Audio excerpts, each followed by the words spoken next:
Boa noite, senhoras e senhores, e todos aqueles que estejam acompanhando pela transmissão do Facebook da Câmara e pelo site da Câmara. Estamos iniciando uma solenidade em que nós vamos tentar zerar, não vamos conseguir, pelos problemas do tempo que está impedindo que uma determinada pessoa não esteja chegando ainda, mas homenagens e algumas delas programadas desde o ano passado e uma mais recente programada por um verdadeiro fenômeno da comunicação da nossa querida terra. É evidente que, com o acúmulo de atividades da Câmara, acaba sendo complicado você compatibilizar agendas que libere o plenário da Câmara para que nós realizemos essas homenagens. Uma das homenagens mais antigas é uma militante de direitos humanos, Cecília Coimbra, do grupo Tortura Nunca Mais, que, segundo informação que os companheiros do gabinete me deram, ela está ainda na ponte, está chegando. Quando ela chegar, ela vem para a mesa.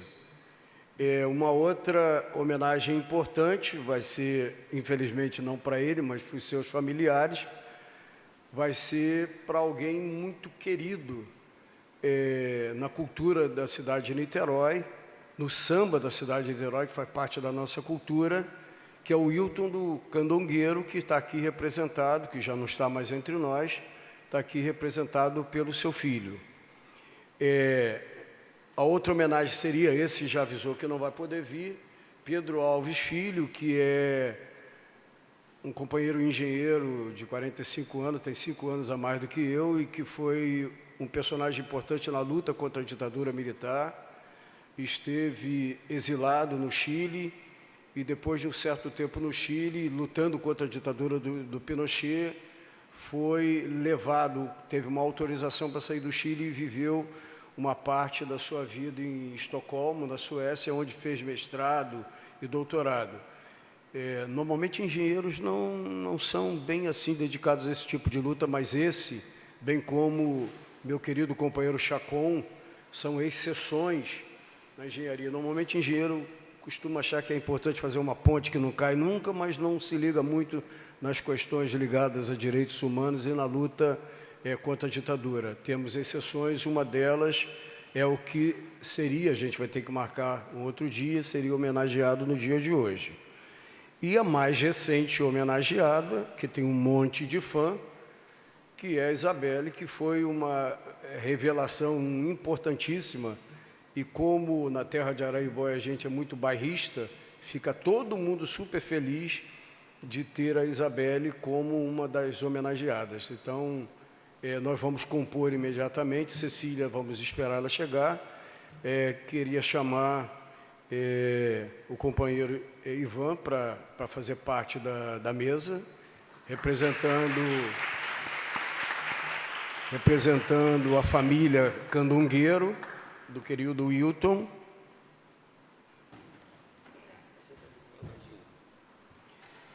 Vou chamar a Isabelle para fazer parte da mesa.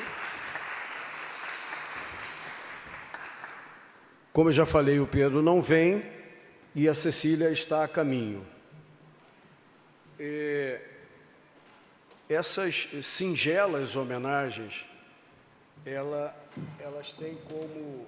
São pesadas essas cadeiras. Isso é da época do Império, hein? Isso daqui... Elas resistem aos maus tratos de vereadores que não ligam muito para a coisa pública, mas elas estão resistindo. Então, eu vou esperar para falar sobre a Cecília Coimbra quando ela chegar, sendo homenageada, e vou primeiro falar, por antiguidade, vou falar me dirigindo à família do Wilton do Candongueiro.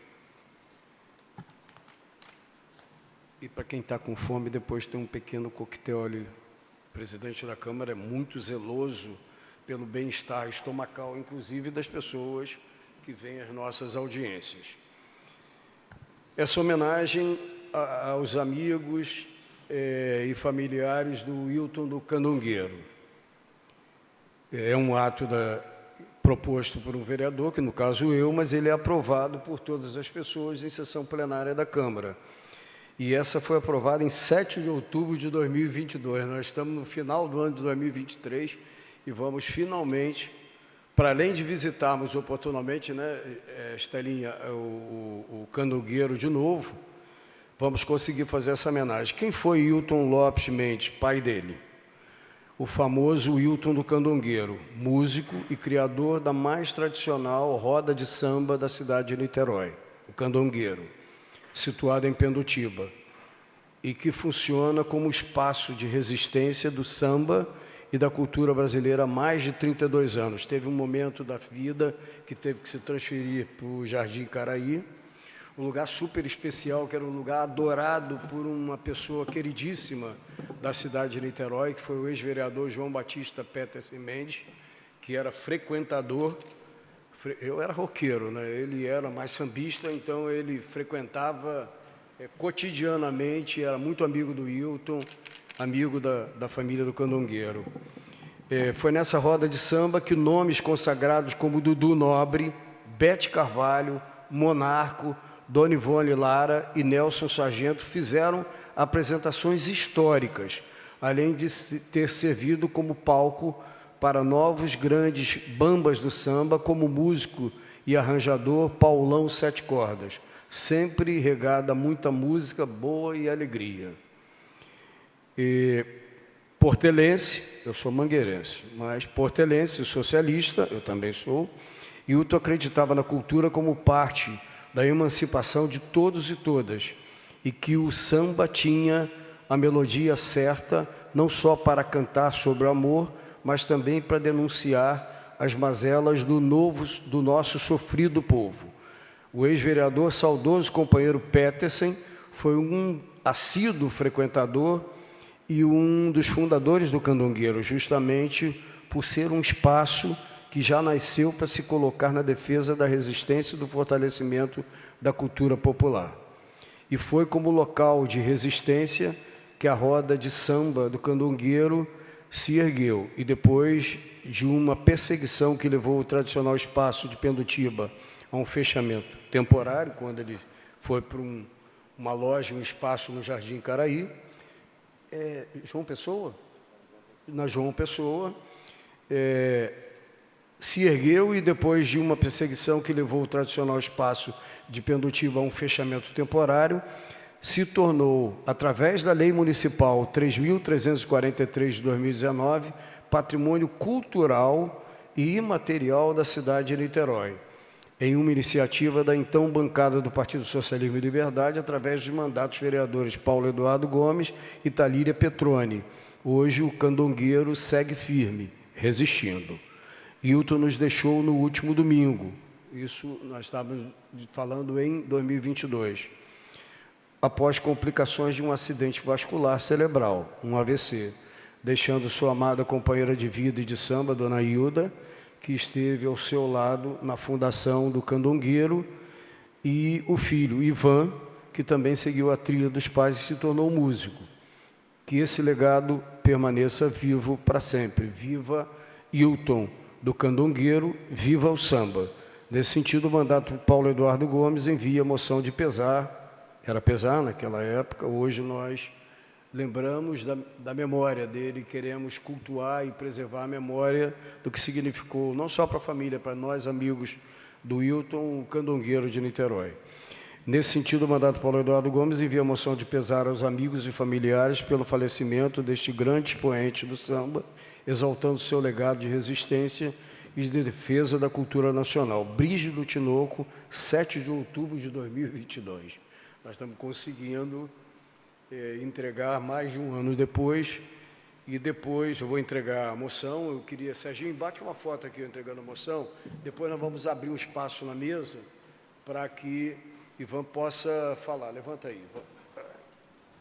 Depois você se levanta.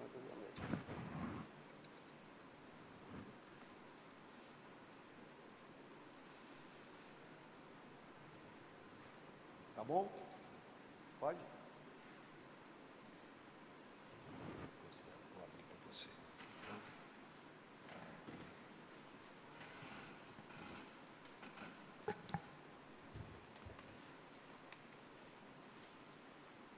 quem é Isabelle? Como tem infância, menina, vou te contar. Essa é mais recente, 23 de agosto de 2023, né? Também uma iniciativa do nosso mandato e aprovado para comentarista esportiva, que não é apenas uma comentarista esportiva. O problema é que nunca a gente sabe o que vai fazer na vida, né? Eu, por exemplo, que sou engenheiro, achava que eu tinha que fazer outra coisa, que não engenharia. Mas a gente faz o que a vida nos caminha, e nem sempre a gente... Nunca pensei em ser vereador. Comecei a pensar em ser vereador quando nós perdemos o vereador João Batista Petersen, com menos de 50 anos de idade, que foi acometido de um aneurisma e nos abandonou antes de completar março, nesta linha, março de 1998. A morte dele fez com que os companheiros que acompanhavam o mandato de Petersen impusessem a minha candidatura no ano de 2000 a vereador. Nunca pensei em ser vereador, mas não tem nenhum problema. Estou servindo a população de Niterói com a maior dedicação e seriedade possível. Mas vamos lá. Quem é Isabelle Soares? Além de ser niteroense, nata, e bacharel em Direito pela Pontifícia Universidade Católica do Rio de Janeiro, PUC-Rio, tem especializações em Direito Desportivo pela Fundação Getúlio Vargas, FGV, MBA pela Escola Superior em Propaganda e Marketing, ESPM, e MBA em Administração Esportiva pela Universidade Europeia de Espanha. Atuou como membro do Comitê de Reformas da Confederação Brasileira de Futebol, CBF.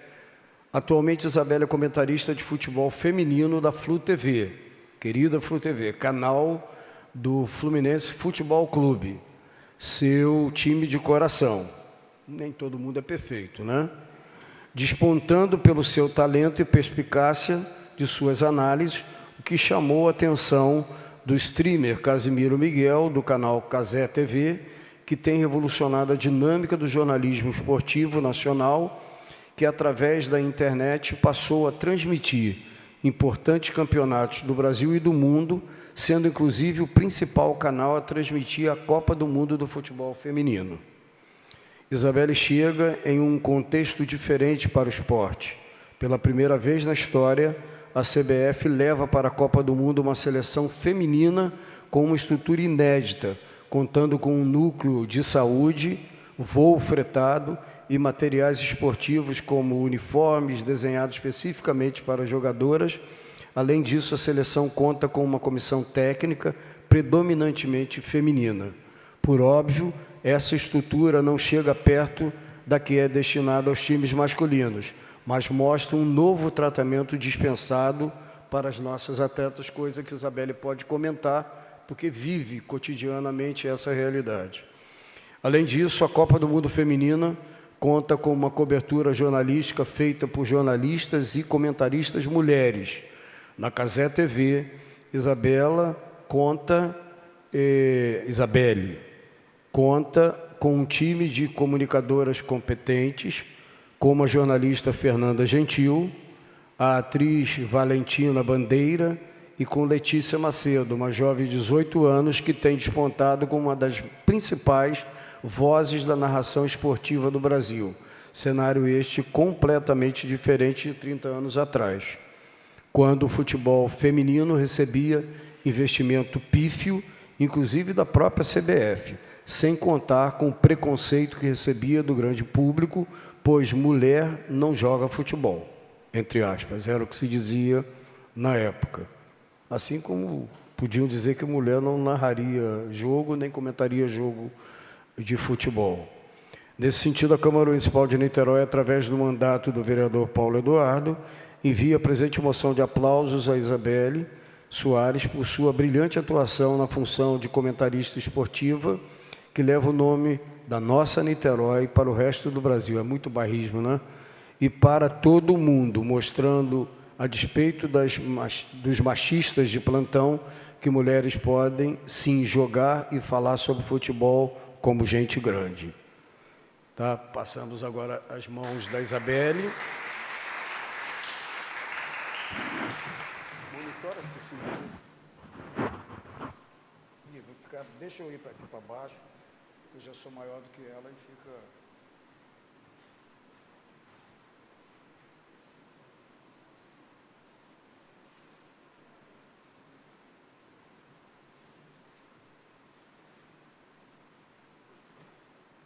Segundo o Renatinho, era o mais famoso e importante fotógrafo da Câmara. Só tinha ele, mas Renatinho dizia que era o melhor de todos. Foi? Joia?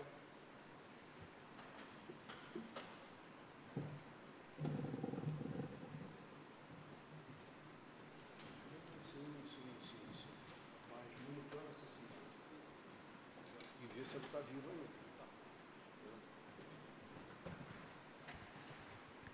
Bom, antes de nós passarmos a palavra para quem eventualmente queira homenagear Papai Coruja, Mamãe Coruja e coisa e tal, né? Esposa Coruja, quem quiser falar, nós vamos passar a palavra ao Ivan para que ele possa acrescentar algo mais sobre a importância na vida da família, na vida do seu pai, mas a importância e a luta de resistência que o candongueiro tem travado para continuar existindo e alegrando, e, com o espaço que ele mantém, alegrando a vida de quem gosta de samba e gosta da cultura. Esse microfone aí, vê se está... Alô? Oi. Bom. Boa noite a todos. É um prazer estar aqui recebendo essa homenagem em nome do meu pai. Queria agradecer ao Paulo Eduardo Gomes por essa homenagem. Queria também parabenizar a companheira também pela homenagem e dizer que, bom, a vida do meu pai foi dedicada ao samba, né? Assim, toda a vida, mesmo antes do candongueiro. Meu pai começou com samba no início da década de 70,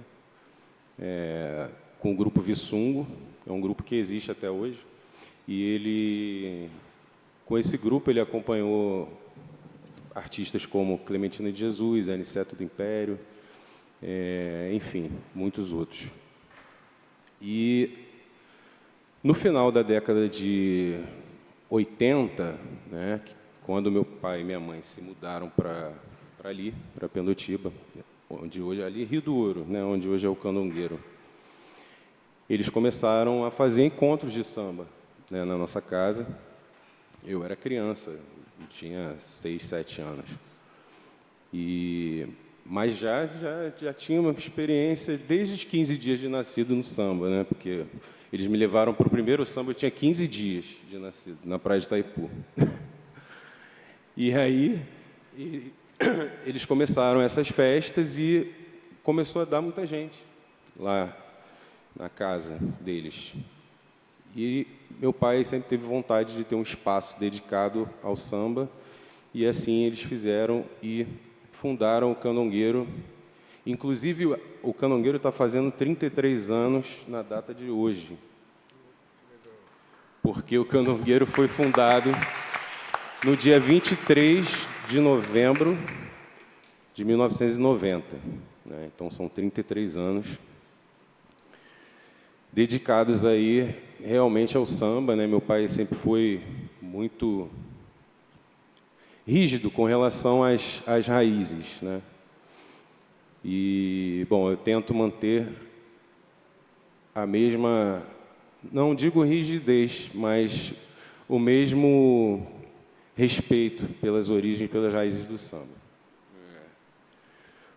O que hoje está sendo um desafio muito grande, né? Assim, porque o samba vem sofrendo uma modificação, uma roupagem que é natural até da evolução da cultura, mas que, como patrimônio, o samba como patrimônio do Estado do Rio de Janeiro, ele deve ser preservado de acordo com suas características estruturais. É uma tarefa difícil, não é fácil. O Candongueiro foi pioneiro na cidade com relação a samba, né? Assim, com uma casa de samba, e passou por altos e baixos, né, como o Paulo Eduardo leu aqui, que tá na moção, por fechamento, por problemas financeiros, enfim, uma série de coisas, mas resistiu, né, como a gente resiste até hoje, mesmo depois da partida do meu pai. Eu e a minha esposa, que está aqui, Elaine Dutra, a gente está à frente aí, pegando as experiências da minha mãe, que está viva, né, obviamente, e tudo que eu absorvi do meu pai nesses anos todos.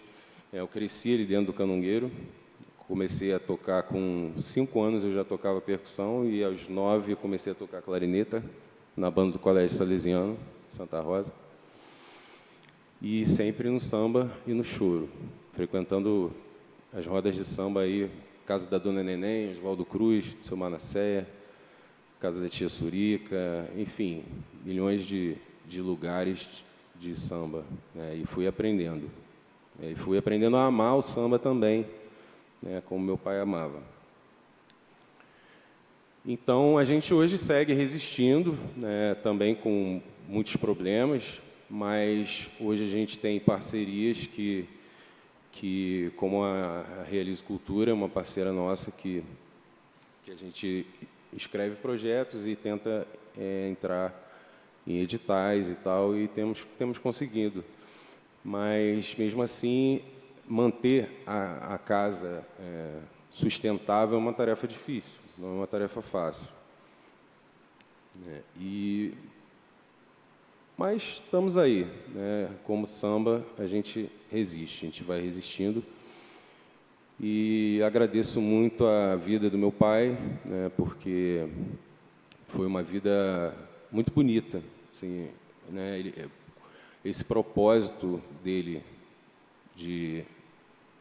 com relação ao samba, né? De amor ao samba, fez da caminhada dele uma caminhada muito bonita. Meu pai era um cara socialista, inclusive fez parte do Partidão, né?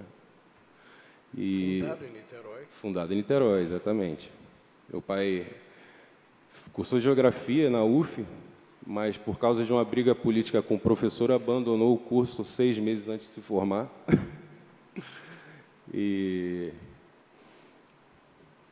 é isso, assim, meu pai era uma pessoa, eu sou suspeito para falar, mas era uma pessoa boa, mas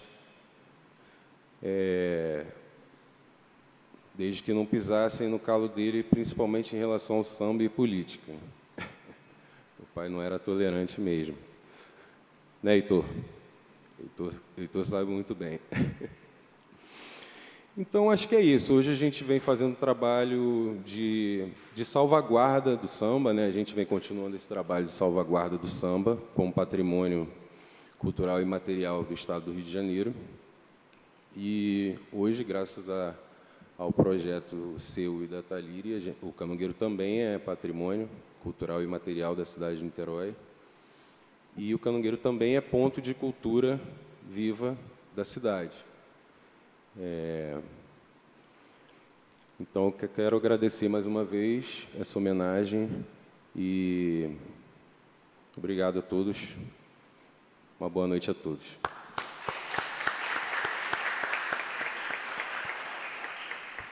Isabelle, conta a sua luta até chegar onde você chegou. Até para estimular outras pessoas, né? Exatamente. Uma ótima noite a todos e todas que estão aqui, prestigiando as homenagens, né, que estão acontecendo. Uma boa noite também ao companheiro homenageado. E acho que é importante, quando a gente começa a falar sobre futebol de mulheres, que a gente tenha a noção que, há pouquíssimo tempo, era uma modalidade proibida. Era uma modalidade proibida por um decreto da década de 1940, que foi revogado no final da década de 1970. Então, a gente tem aí praticamente quase 4 décadas de proibição de uma parte da população de praticar um esporte. Então, toda a realidade do futebol feminino hoje, ela é calcada em cima dessa proibição. E, ao ler a moção, a gente fala das diferenças, né, de tratamento dado ao futebol dos homens e ao futebol das mulheres. Eu, já nascida na década de 90, não peguei essa proibição, ainda bem, mas, por óbvio, sofri as consequências dessa proibição. Por ter sofrido, muitas vezes, preconceito, por ter sido uma mulher que jogou bola. Hoje eu estou aqui porque eu joguei bola durante boa parte da minha vida, e isso acontece até hoje, enfim, nos dias de hoje é muito comum. Então, quando a gente pensa nas próximas gerações, no futuro da modalidade, a gente tem ainda um grande caminho a percorrer. Caminho esse que começou a ser percorrido mais recentemente, há pouquíssimo tempo. Então, quando você pensa nas meninas que querem jogar bola, nas mulheres que hoje jogam bola, o fato delas estarem onde elas estão, por si só, é um ato político, é um ato de resistência. A gente falou aqui agora sobre resistir, e mulheres no esporte resistem a todo tempo. Para além da pressão estética que existe na prática esportiva, a gente não tem ambientes, muitas vezes, saudáveis para essa prática. E, consequentemente, o afastamento é a consequência natural dessa mulherada que, muitas vezes, só quer ter um momento de divertimento.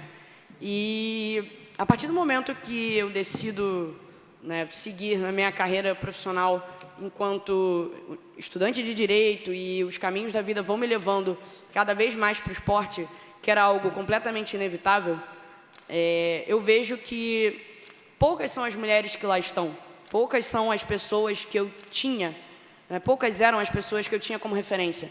E talvez isso tenha influenciado na minha tomada de decisão da minha carreira inicial.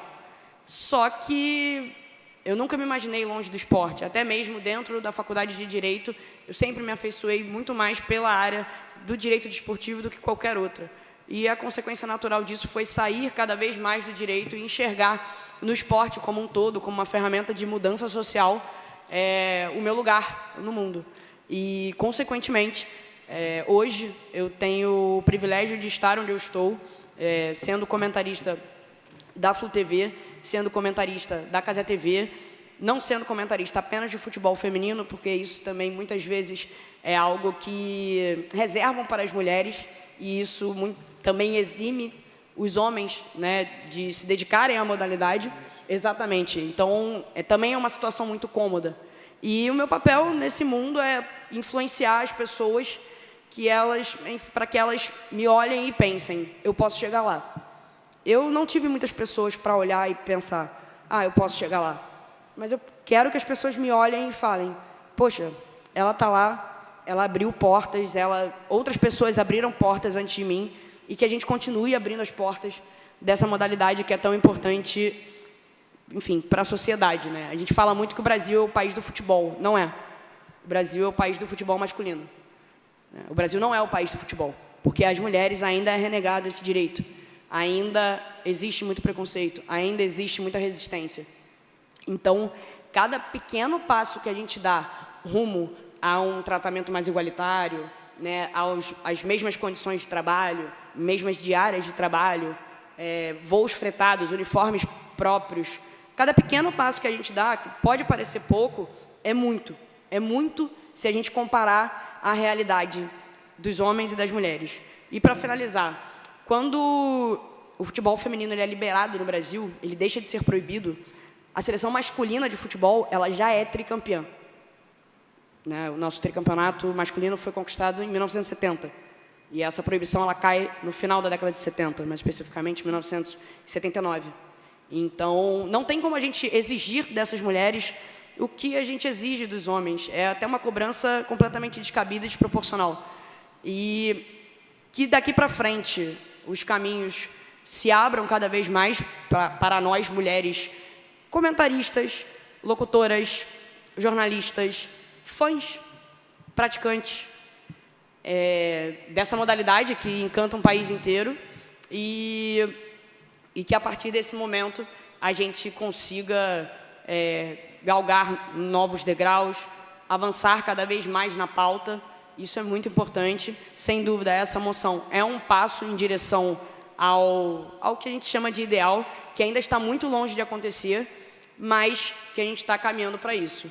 Não podemos desistir em momento algum, não podemos deixar a peteca cair, como a gente costuma falar no jargão popular, porque é muito difícil. Cada passo para frente, a gente tem a impressão que a gente dá 2 passos para trás, mas, infelizmente, a dança ainda é essa. E, para a gente mudar a dança, a gente precisa ditar o ritmo. E, para a gente ditar o ritmo, a gente precisa de espaços como esse que me está sendo concedido e como de tantas outras mulheres que atuam, curtem, são fãs, acompanham a modalidade futebol. Então, muito obrigada pela homenagem, muito obrigada a todos vocês presentes e que os próximos caminhos, os próximos passos do futebol feminino sejam sempre para frente.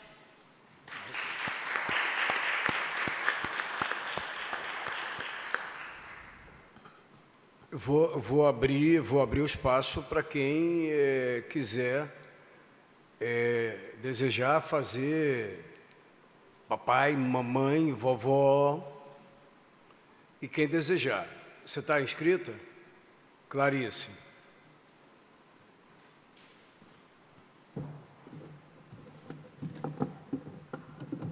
Deixa eu abaixar esse microfone aqui.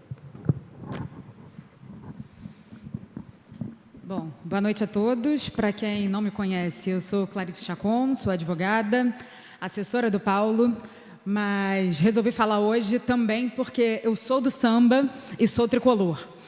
Então, essa entrega de emoções, que em geral, eu sou muito reticente à entrega de emoções.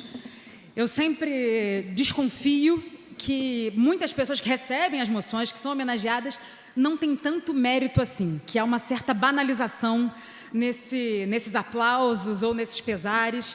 Mas essa é uma mesa que poderia não ter uma combinação, mas para mim, especialmente, é muito especial.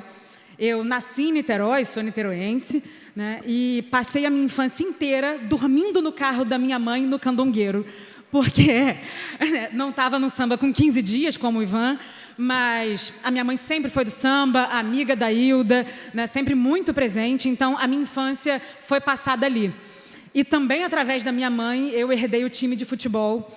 E demorei bastante, na verdade, para engrenar no que é acompanhar os jogos e torcer muito.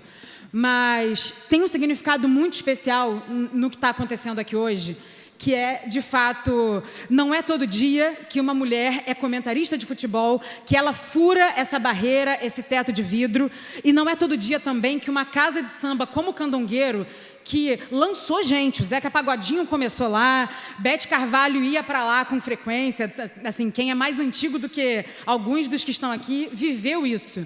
Então, parabéns ao Ivan e à Elaine pela resistência, pela capacidade de continuar com esse trabalho. Eu puxava o rabo do Hilton lá, o rabo de cavalo que ele tinha quando era pequena. Então, assim, as memórias são todas muito fortes. E a Isabelle falou uma coisa que é fundamental. A despeito da pauta feminista, que acho que o melhor discurso foi o dela, o melhor que eu ouvi em muito tempo. Então, eu nem vou me gastar tempo aqui falando disso, mas você trouxe uma coisa fundamental, que é a revogação da proibição do futebol feminino em 79. Isso não é à toa, isso é o final da ditadura civil-militar no Brasil, né? E é em governos ditatoriais, em governos não democráticos, em que o esporte, a cultura e os direitos das mulheres não florescem ou são revogados.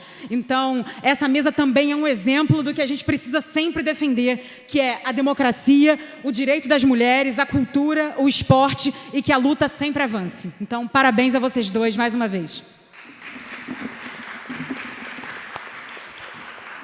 Quem se habilita?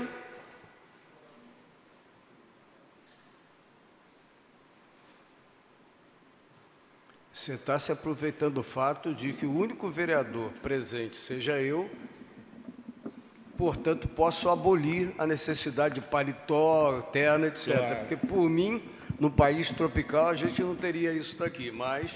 E ele está entrando de bermuda porque está autorizado, com o maior prazer do mundo. Ainda perguntei antes, pode ir de bermuda? No horário normal, ninguém entra aqui de bermuda. É uma tá ótimo. Mulher entra. Olha um aspecto machista da cultura.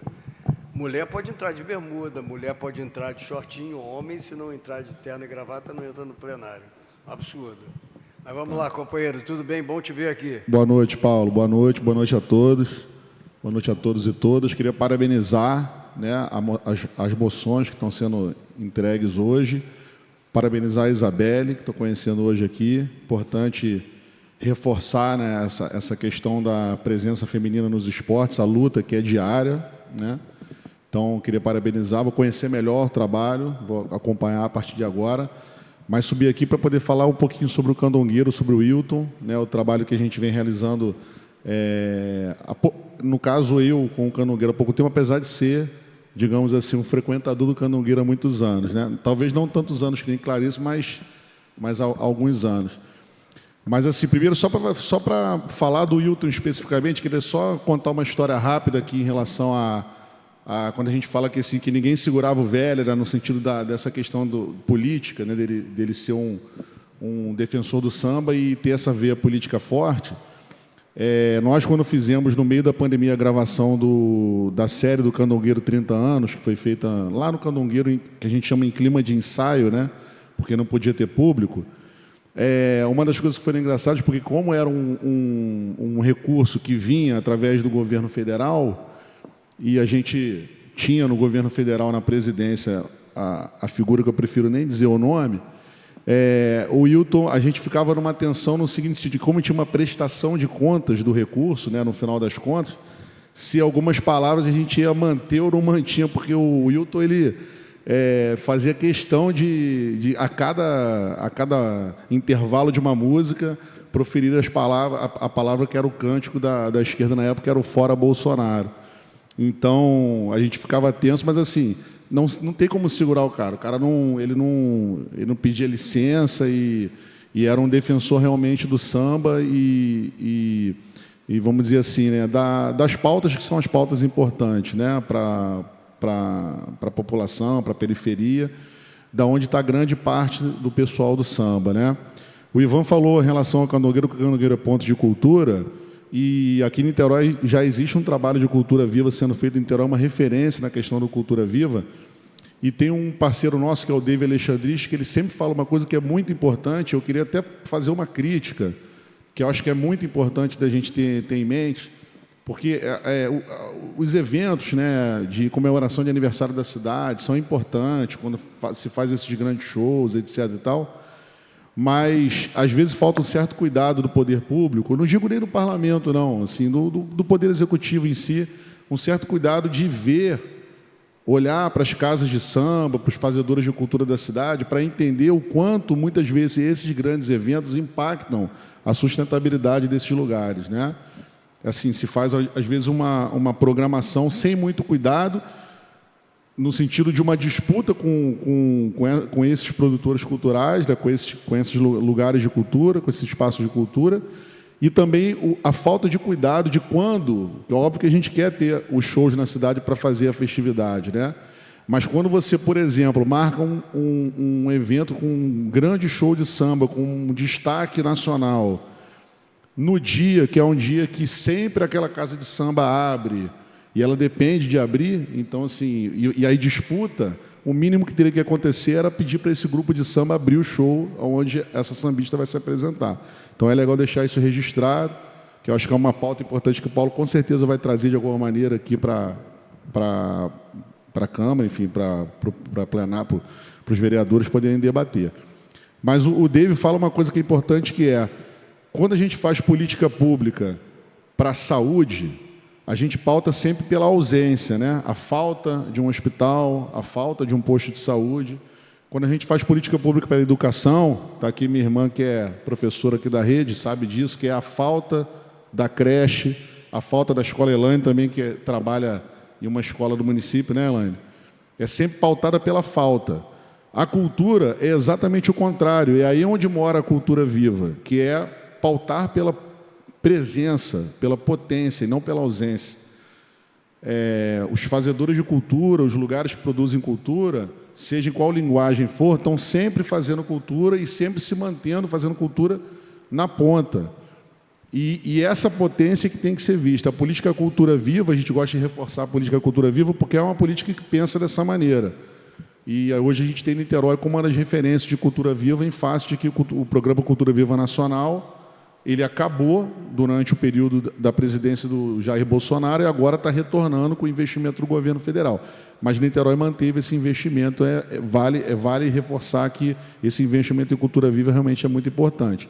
E, na minha leitura, como sempre defendi, um dos principais pontos de cultura de Niterói é o candongueiro, que sempre se mantém lá, fazendo lá a sua roda de samba. A roda de samba do candongueiro, quando ela sai do espaço do candongueiro e vai para outros lugares se apresentar, é uma coisa. Mas quando as pessoas vão ao candongueiro, entram no candongueiro, num dia mágico do candongueiro, porque obviamente não é todo dia que é mágico, mas num dia mágico do candongueiro, as pessoas, muitos estão aqui já foram, sabem o que é, sabem que é uma coisa que enfim, é transformadora, de grande alegria, como os músicos costumam dizer, é pura felicidade, né? Então, queria deixar aí registrado aí que o candongueiro é um exemplo de cultura viva de Niterói e agradecer ao Paulo aí por essa moção, tá? O mandato do Paulo. Valeu, gente.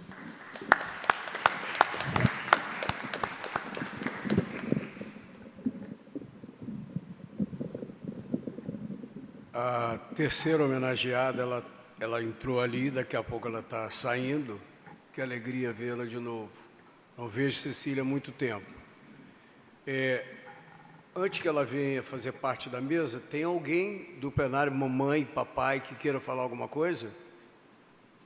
Aqui é a casa do povo, mas o povo, quando entra aqui, ninguém quer falar absolutamente nada. Estelinha quer falar alguma coisa?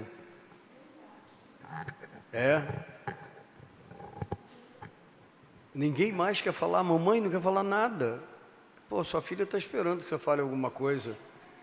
Gozado que eu não tenho mais nem pai nem mãe, mas a primeira vez que eu virei vereador foi em 2001, né? O Petersen morreu em 98, foi uma perda que marcou a todos nós. E aí o pessoal me enquadrou para ser candidato a vereador, eu me elegi na eleição de 2000, e passei a ser vereador em 2001. O meu pai ficava naquela... Aliás, deram o nome daquela galeria ali, nome Manuel Gomes, que até hoje eu finjo que esqueci e não tem a placa, mas aquela galeria ali é Manuel Gomes, porque papai assistia a todas as sessões do seu filho vereador. E como ele era um fiscal de obra voluntário, na hora que eu batia nos arquitetos e nos engenheiros da prefeitura, ele era amigo de todos eles. Ele vinha, meu filho, gente tão boa, e você fica batendo. E para convencer papai que eu só batia nele quando eles mereciam, era uma coisa do outro mundo. Eu tenho o maior prazer de receber a Cecília Coimbra.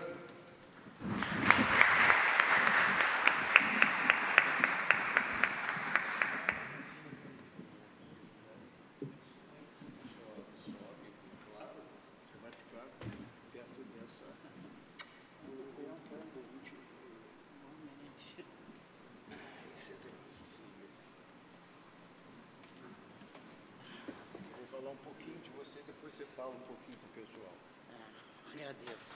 Hein? Só para agradecer. Não, que isso. Bom, essa homenagem é outra homenagem que está pronta desde 28 de junho de 2022. Na época, a Cecília não pôde vir, depois teve um certo tempo que ela... talvez eu fosse na casa dela visitar, matar saudade e entregar.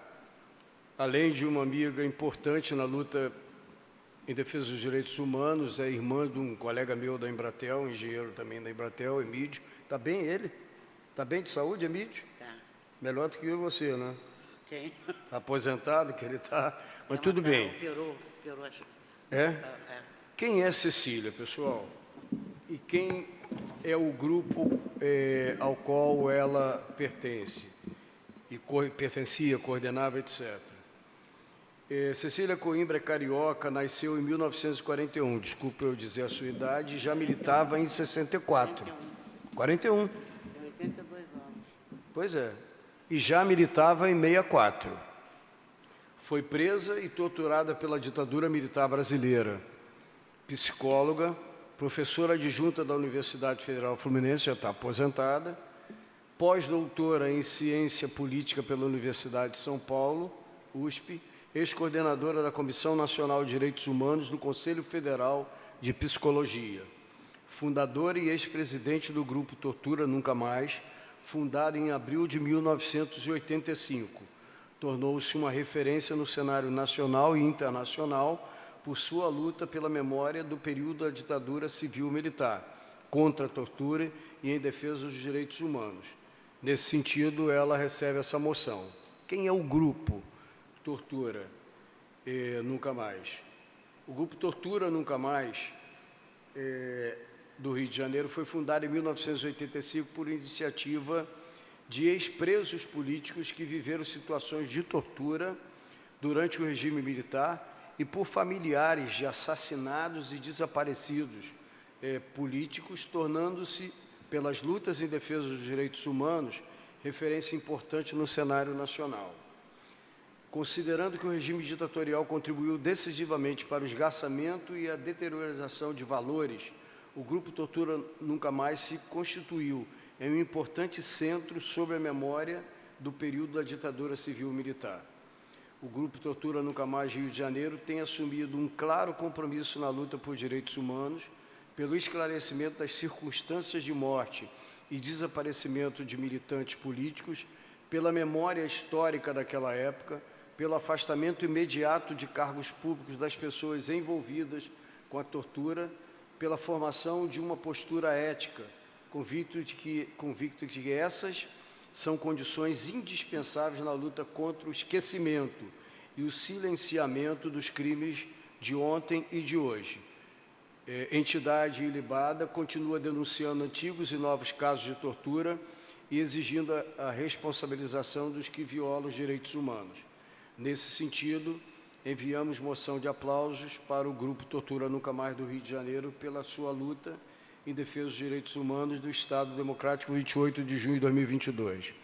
É importante dizer que Cecília e o Grupo Tortura Nunca Mais, depois de tanta luta, ainda teve que vivenciar, como todos nós, no país, tem gente que gosta, não é à toa que o inominável foi eleito, teve o desprazer de, durante o impeachment da ex-presidente Dilma, ouvir o futuro, na ocasião, futuro, né, presidente da República, louvar os torturadores da ditadura militar, o coronel Ustra entre eles, como...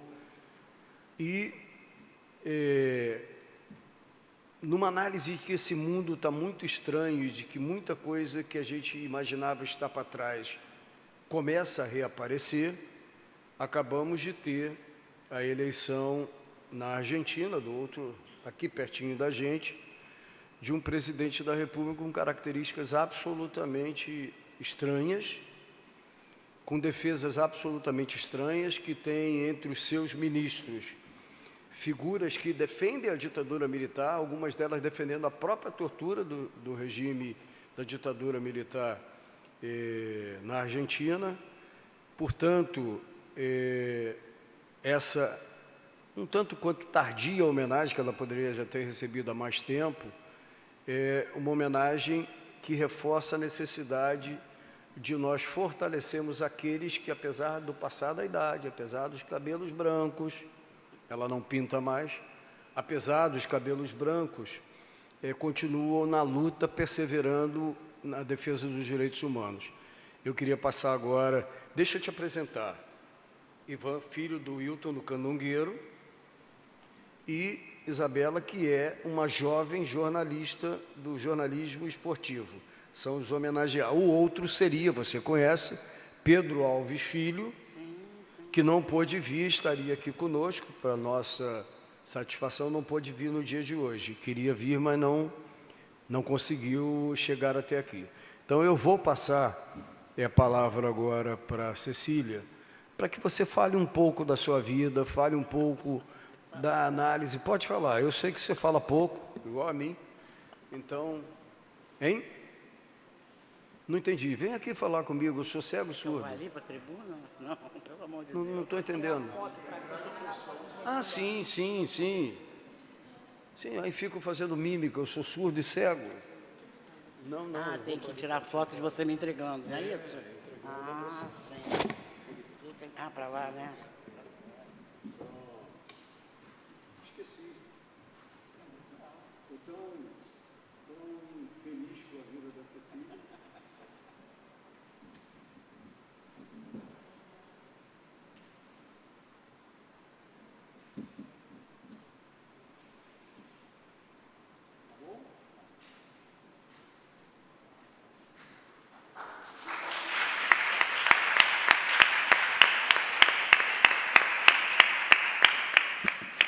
Posso falar aqui, né? Sentada. Bom, boa noite a todas e todos, a todos, como dizem, como os mais jovens falam, e a gente tenta acompanhar, né? Hã? A gente vai no embalo A dele. gente vai, né? A juventude, como diria Gonzaguinha, eu acredito na juventude. Eu acredito, né? Rapaziada. Gonzaguinha tinha uma música linda sobre isso. Eu acredito na rapaziada, né? Bom, eu quero agradecer em meu nome, em nome do Grupo Tortura Nunca Mais do Rio de Janeiro, essa homenagem que o mandato do Paulo Eduardo Gomes está nos fazendo, né? Já tinha sido feito, acabou hoje acontecendo, com toda a dificuldade da gente chegar até aqui, porque foi a gente já achava que estava chegando em Búzios e Cabo Frio, né? De tanto tempo que a gente ficou no trânsito, estava terrível, muita chuva e a ponte muito cheia. Bom, eu acho que falar de mim, já foi falado aí, o Paulo Eduardo já colocou aqui, eu fui uma militante desde os meus 14 anos, quando eu era estudante do Pedro II, que eu fazia greve de bonde, né? Naquela época era bonde. E aumento de passagem de bonde, né? Então, porque eu estou com 82 anos, então eu venho do século passado, né? E depois, quando eu entrei para a Faculdade Nacional de Filosofia, que fui fazer História, a famosa FENEFI da Universidade do Brasil, que já não existe mais, poucos lembram dessa sigla da FENEFI da UB, como a gente chamava, né? Que era assim, foi quando eu entrei na militância mesmo, organicamente, que eu entrei para o Partido Comunista Brasileiro, né? E fiz o curso de História lá, e foi a época né, que eu vivi o golpe, né? Nós estávamos no caco, né, para resistir ao golpe, e porque íamos receber armas do Almirante Aragão, armas essas que nunca chegaram, nós nunca tínhamos segurado uma arma, né? E conseguimos ser salvos, fomos cercados ali. É um episódio que poucos conhecem, né? Fomos cercados no dia 1º de abril, ali no Largo do Caco, na Faculdade Nacional de Direito, e a ordem era matar. Eram cerca de 300 estudantes, né, que estavam empenhados na resistência, e nós já tínhamos visto a morte de um companheiro, de um colega nosso, que o companheiro levou a arma disparou, né, foi a primeira morte que a gente assistiu, né, no dia 1º de abril, e fomos salvos, porque o cerco se fechava, eram metralhadas, rajadas, gás lacrimogêneo, e nós fomos salvos por um capitão do Exército, da guarda pessoal do João Goulart, o Ivan Cavalcante Proença. Eu gosto muito de lembrar o nome do Ivan, porque o Ivan hoje saiu de lá caçado imediatamente. O Ivan é um nome que agora está ligado à ABI, está ligado à Associação de Escritores, né? E é uma pessoa que está com 90 anos e continua na resistência. Né? O Ivan pagou com sangue, suor e lágrimas o fato dele ter nos salvado, né? Ali naquela noite do dia 1º de abril. Nos indicou, inclusive, os caminhos que eram para que a gente saísse em grupos de 5. E aí, eu quando passo na praia do Flamengo, era greve geral, a CGT tinha decretado greve geral no dia do golpe, uma loucura. E eu vi a Uni pegando fogo, né? É assim, uma sensação muito forte da gente ver aquele prédio pegando fogo, né? E a partir dali a gente continuou na resistência, na militância. Eu já fazia críticas ao Partido Comunista por uma série de de arranjos que se fazia, de alianças que se fazia, né? E eu saí do partido, fiquei militando algum tempo na dissidência do PC na Guanabara, onde eu conheci vários jovens, que eram muito mais jovens que eu. Eu terminei o curso de História e comecei a participar de passeatas, muito ligada a um grupo de jovens que depois formou o MR8, né? Movimento Revolucionário 8 de Outubro, que é o dia da morte, do assassinato de Che Guevara na Bolívia.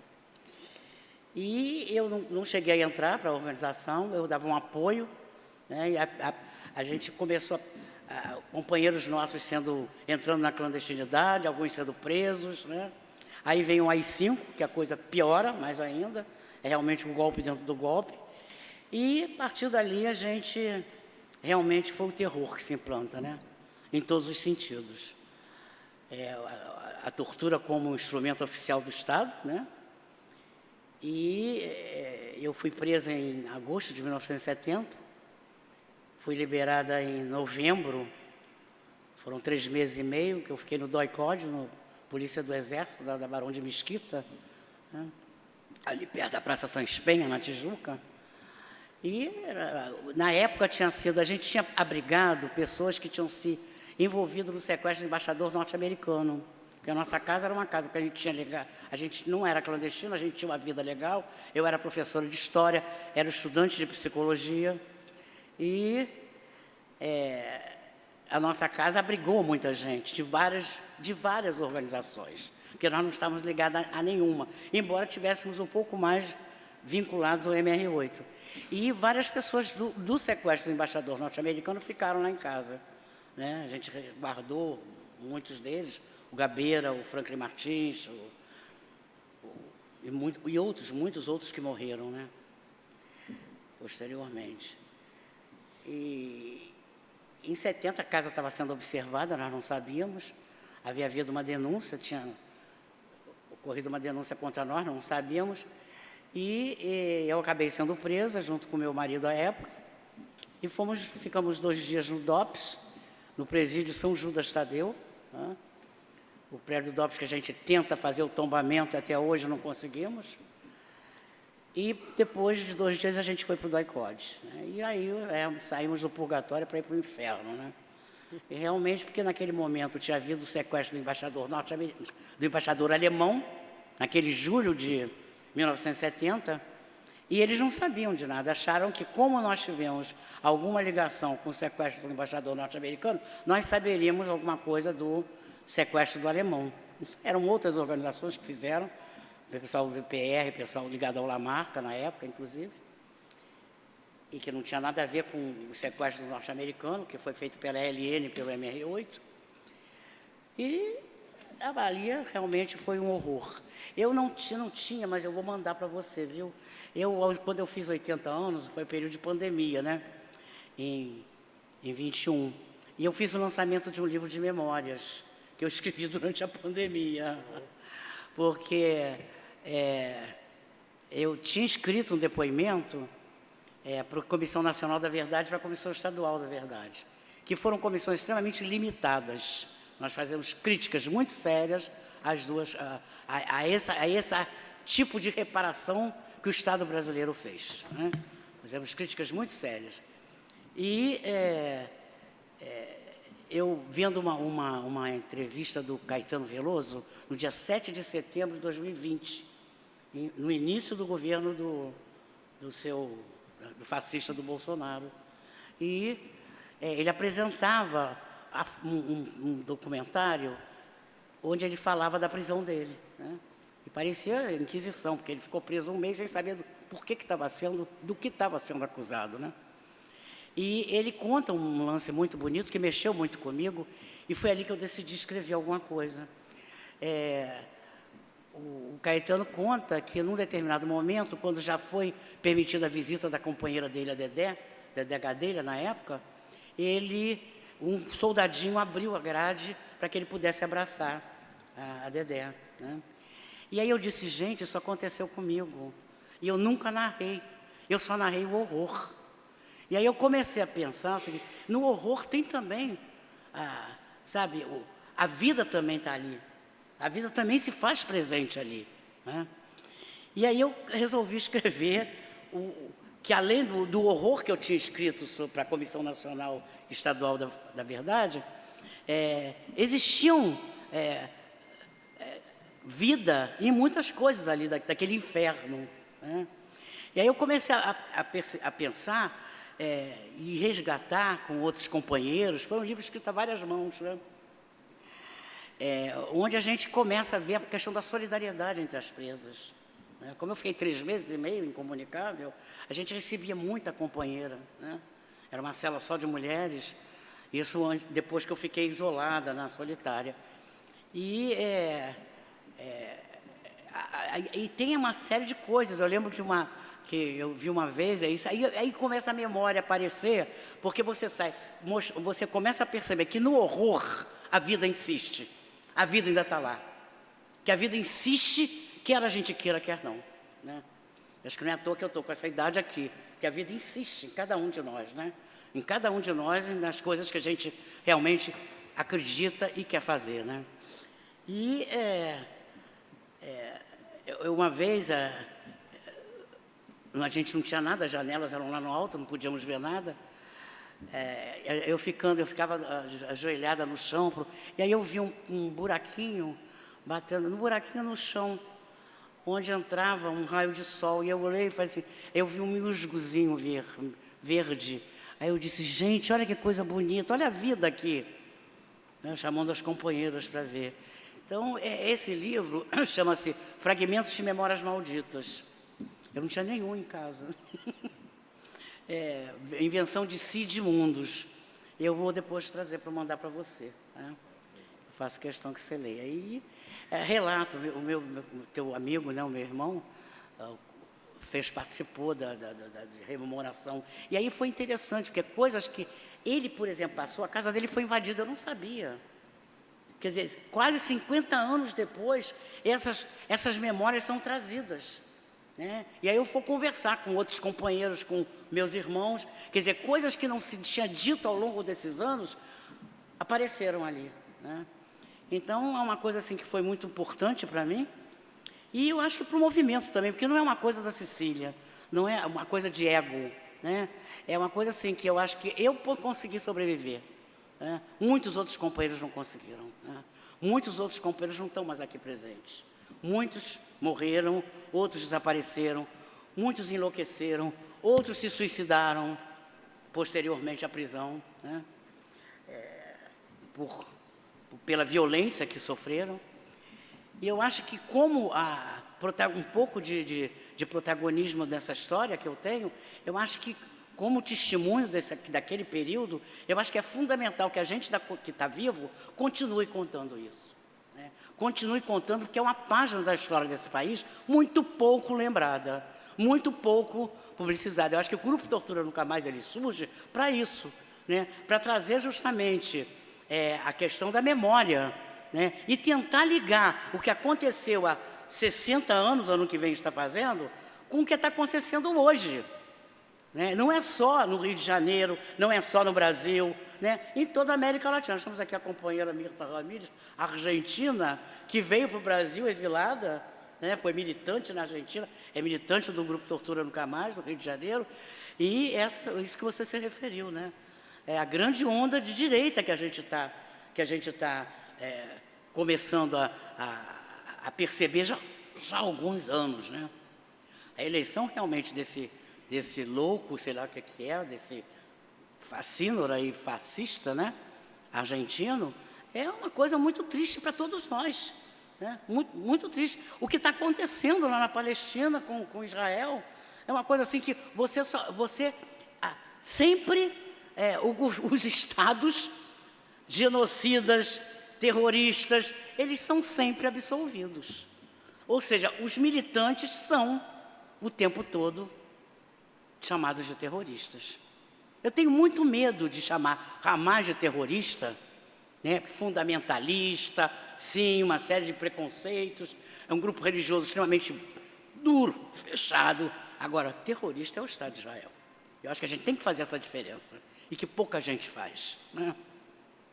Então, eu estou trazendo aqui não só os meus agradecimentos, como os agradecimentos do Grupo Doutor Nunca Mais, e passando aqui para Paulo Eduardo Gomes um livro já antigo, que o Grupo Tortura Nunca Mais fez, que é um evento que a gente tem todo dia 1º de abril. Chama-se Medalha Chico Mendes Resistência. Esses são os primeiros 20 anos, já estamos no 30º ano, né?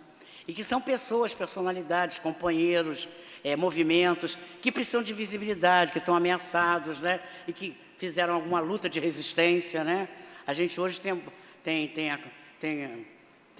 homenageado quilombolas, indígenas, pessoal do movimento negro, essas minorias que estão, ditas minorias, que estão sendo massacradas, né?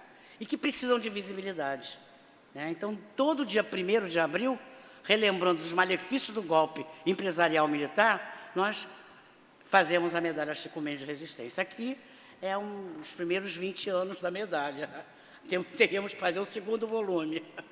Depois eu boto a assinatura aí para seu mandato. Então é isso. Agradecendo mais uma vez a homenagem aqui do mandato do meu amigo, companheiro e parceiro, né? E agradecendo a todos vocês aí também pela presença. Antes de nós nos dirigirmos ali para o lado, na praça, para o coquetel, você quer falar? Tá, enquanto o Davi e o Fabiano se preparam para falar, eu queria dizer o seguinte,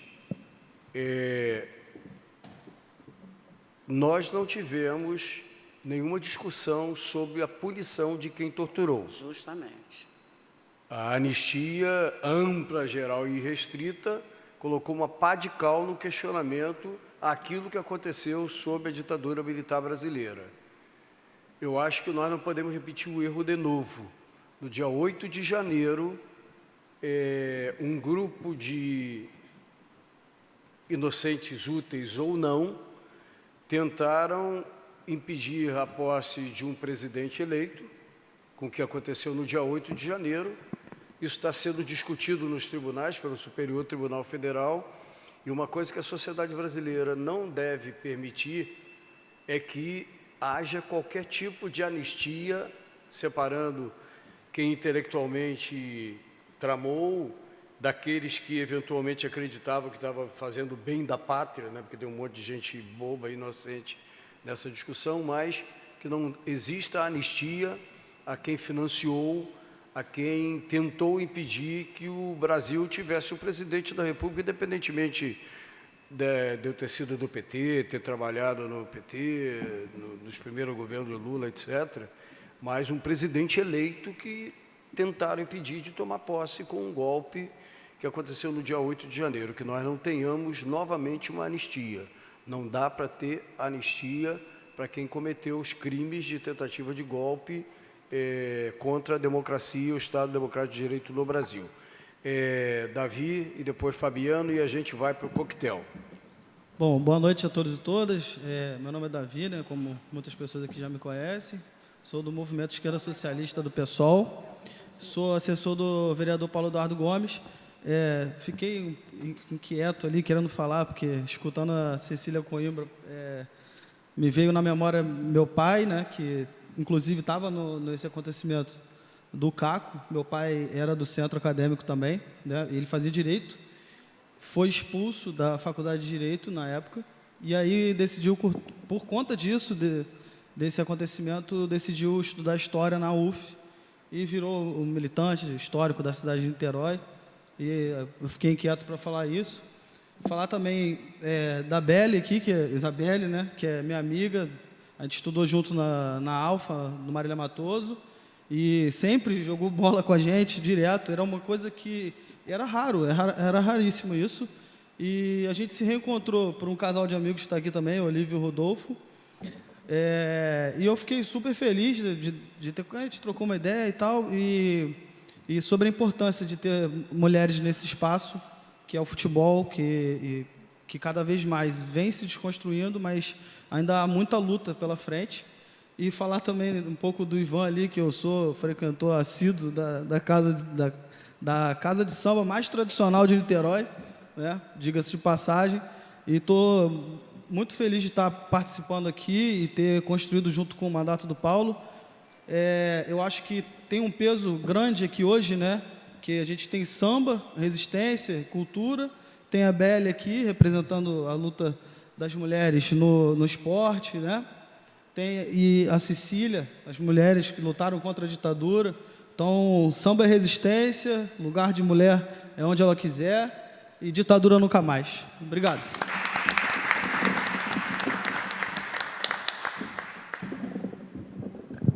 Eu também vou aproveitar e tentar fazer uma breve fala. Primeiro, saudar a mesa, saudar o espaço. Acho que, como Clarice falou, raros momentos que a gente tem esse privilégio de não só a homenagem às pessoas que estão recebendo a moção,